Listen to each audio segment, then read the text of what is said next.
Staubach is as old as y'all can go. That's as old as you can go. That's color TV times, bruh. That's color TV times. Y'all don't got no real legends. Y'all don't got no real legends in Dallas. Concrete Charlie? Y'all don't know about stuff like that. Jaworski? Y'all don't have real legends in Dallas. Y'all legacy started in the 90s. It started in the 90s with a Herschel Walker trade.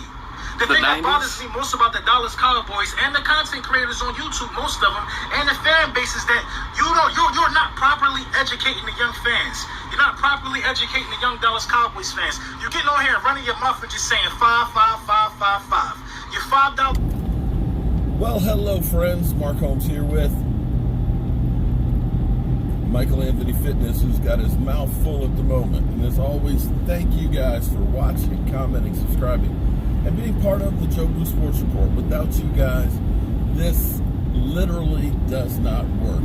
You know, I heard a funny thing. You know, one of my subscribers, I love you guys, man, because you guys have eyes and ears in places that I don't, and will tell me things that maybe I forgot or maybe things that I missed because I'm working my day job and things, you know, and you know, as Philly 500 put it, you know, every 5 minutes I do a video, you know, I'm vacuuming the floor and stuff and talking about how that relates to the Cowboys. And, you know, of course I'm driving, you know, I'm going to the store and getting some milk, and, you know, milk is the lifeblood of the Cowboys. That's the kind of stuff that Philly said.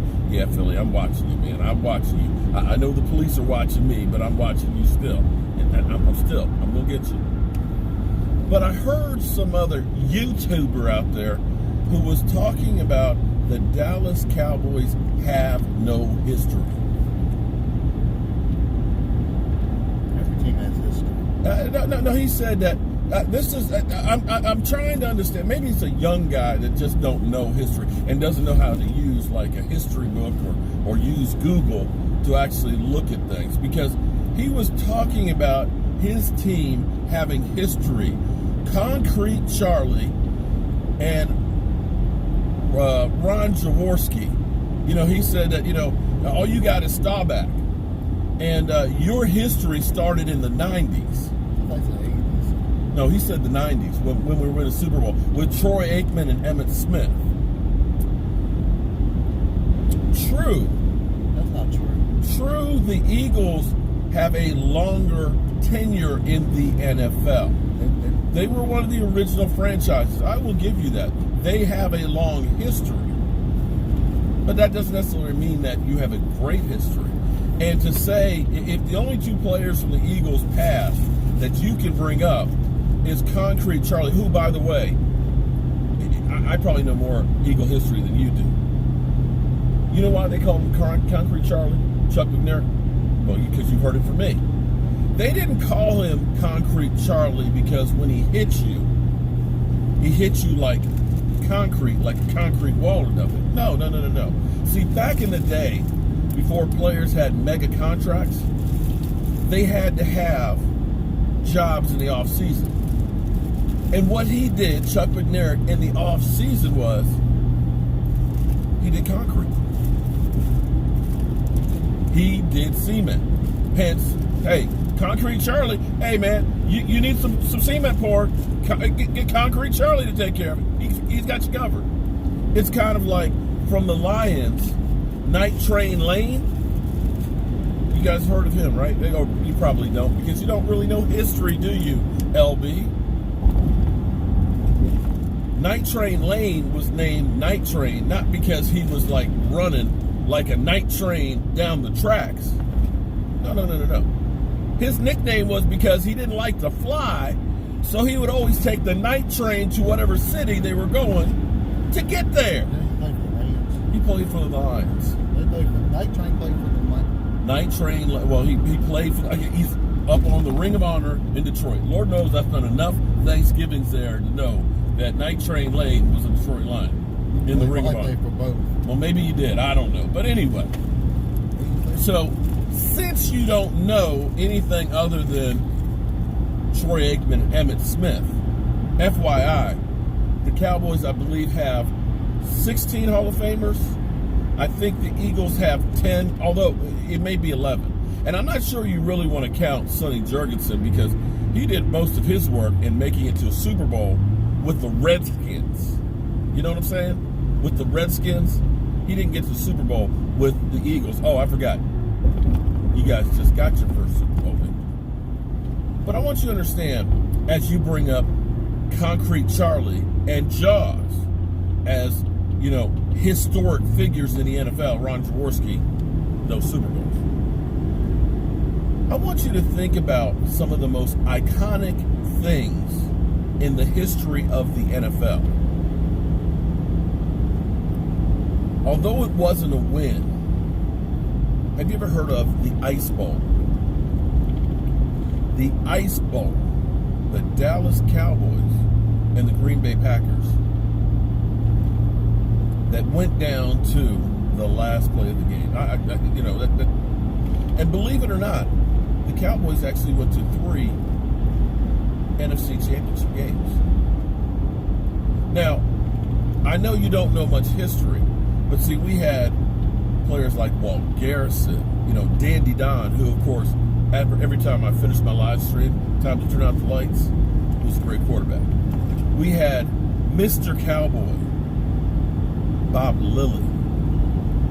We had Bob Bullet Hayes, track star, Hall of Famer, wide receiver extraordinaire. We had Tom Landry, who I believe had like 26 seasons winning. And between 1970 and 1979, the Dallas Cowboys in a 14-game season had 105 victories. More than any franchise during the 70s. We lost to the Colts in Super Bowl IV, but went to back-to-back Super Bowls and won it in Super Bowl V. And I remember that Super Bowl. And see, here's the thing. When you're talking about, we don't have history, idiot. We had the doomsday defense. Now, you got to piss me off. Because you brought up Concrete Charlie. I challenge you to find any other players on your team that had a nickname. Because we had Randy White, the Manster, half man, half monster. We had Ed Too Tall Jones. Too Tall, nickname. Too tall for Bridget. We had Hollywood Henderson. Okay? And on top of that, they had a nickname for our defense. Our defense. The Doomsday Defense. See, back in my day, it wasn't like it is now where you have the players coming up with, we're the hot boys. No. Others came up with your names because that was also during the time of the steel curtain for the Steelers. That was the Purple People Eaters with the Minnesota Vikings. Funny, I don't remember any Eagle nicknames for your defense other than sorry.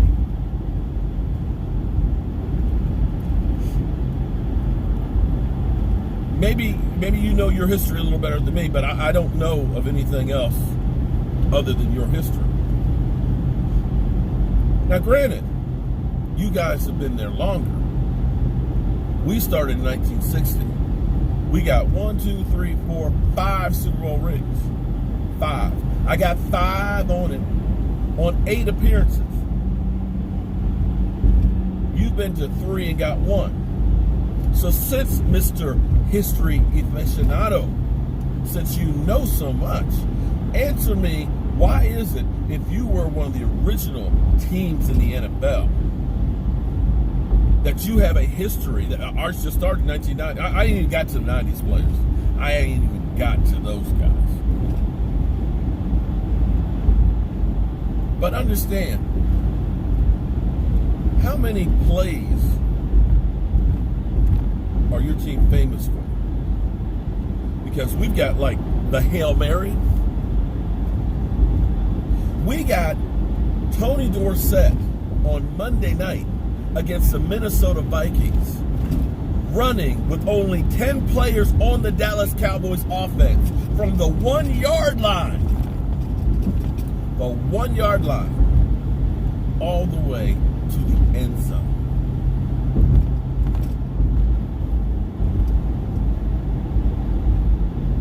What you got?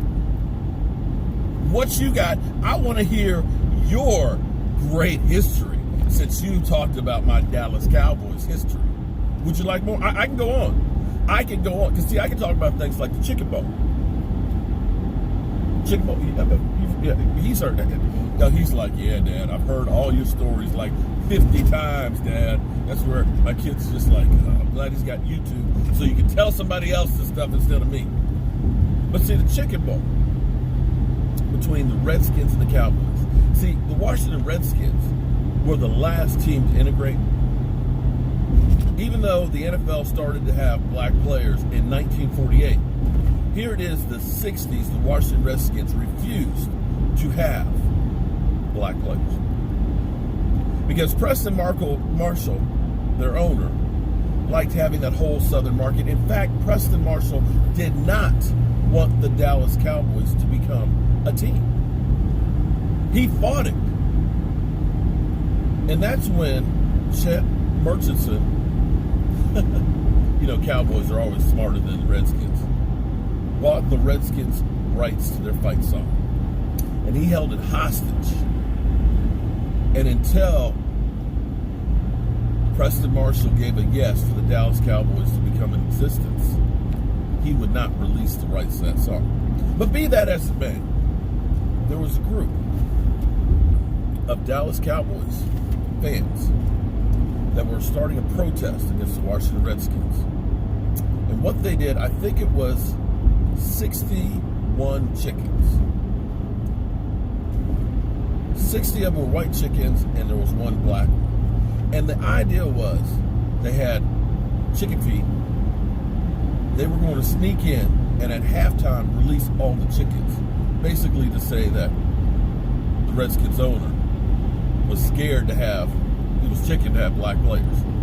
Unfortunately, when the Cowboys tried to bribe somebody, it turned out it was the GM and got them arrested, and the chickens weren't released.